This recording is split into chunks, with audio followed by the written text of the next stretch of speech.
Yes, I'm coming to you live from the pool area in Florida, because why not? It's Florida, it's nice outside. Let's talk about sheets. So we have the fitted sheet. Feels nice. I'd give it a wash first before you put it on your bed. And then we have the 2 pillowcases that come with it, which look to be the king size. I think it's a little bit short, might be a little bit short. I say queen. It could be queen, yes. I did order king, but they seem a little bit short for the king. And the only other thing that confused me, I did get them because I'll use a white top sheet, you know, on top of them, but it only comes with the fitted sheet and the pillowcases.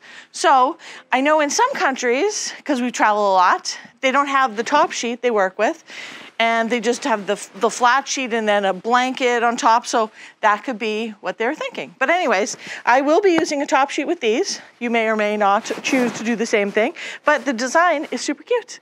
Anyways, links below.